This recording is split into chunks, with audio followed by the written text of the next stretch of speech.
সম্পর্ক বদলে যায় একটি পলকে, তেমনি আমারও গোলাপ জামুন বদলে নাড়ু হয়ে গেল একটি পলকে। আর সেই নাড়ুর রিভিউ পেয়ে আমার মন খারাপ থেকে মনও এক পলকে ভালো হয়ে গেছে।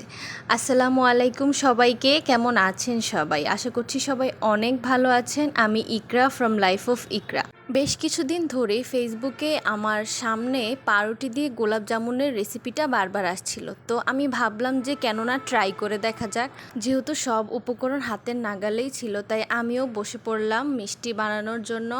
আম্মু আমাকে হেল্প করতে চেয়েছিল, কিন্তু আমি বলেছি না, সবসময় তো তুমিই তৈরি করো, আজকে তোমার আসতে হবে না। তো এই যে আমি একদম পাক্কা রাঁধুনির মতো পাউরুটিগুলোকে গুঁড়ো করে তার মধ্যে গুঁড়ো দুধ দিয়ে দিচ্ছিলাম। মানে আমি রেসিপিতে যেভাবে দেখেছি আমি সেভাবেই করছিলাম।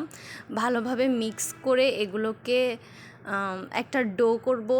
তো এই তো আমি এখানে লিকুইড দুধ দিয়ে বেশ ভালোভাবে ডো করছিলাম। আম্মু বলছিল যে দাও, তুমি পারবে না, কারণ মিষ্টি অনেক সেন্সিটিভ জিনিস, প্রথমবারে সবার হয় না। তো আমি বলছিলাম না, আমি ট্রাই করে দেখি। তো এখানে ডোর মধ্যে আমি ঘি দিয়ে ভালোভাবে মিক্স করে নিচ্ছিলাম।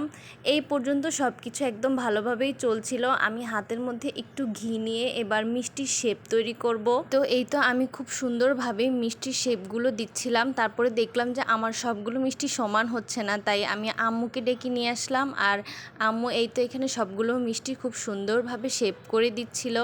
আসলে আম্মুদের হেল্প ছাড়া কিছুই পসিবল না। আপনারা এই ভিডিও লাস্টেই দেখতে পারবেন যে এই রেসিপিটার পিছনে আমার আম্মুর কত বড় অবদান। তো বিপত্তিটা এখান থেকেই শুরু। আমি একদম টকবগে গরম তেলের মধ্যে মিষ্টিগুলো ছেড়ে দিয়েছিলাম, আর এই ছোট চামচটা দিয়ে বারবার নাড়ানাড়ি করছিলাম, যেহেতু অনেক এক্সাইটমেন্ট কাজ করছিল আমার ভেতরে।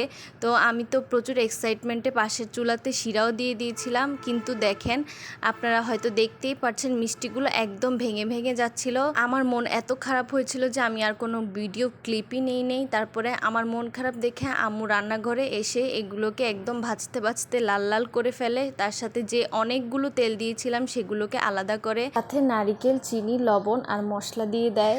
বলছে যে দাঁড়াও, এটাকে একটা ব্যবস্থা করতেছি।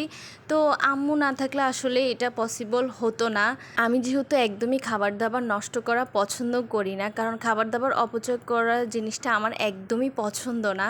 তো এখানে আম্মু এগুলোকে একদম নাড়ুর যে ময়ানটা বা ডোটা করে সেটাই করে দিচ্ছিল, আর আমি এখানে নাড়ুর একটা শেপ দিয়ে ফেলেছি।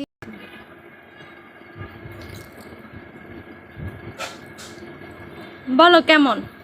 বলো নাই তো হতে চাই হুম বিস্কুটের মতন।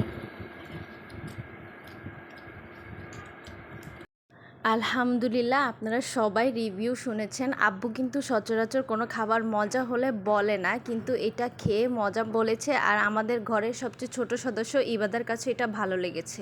ছোট সদস্যর ভালো লেগেছে মানে জিনিসটা আসলেই ভালো হয়েছে।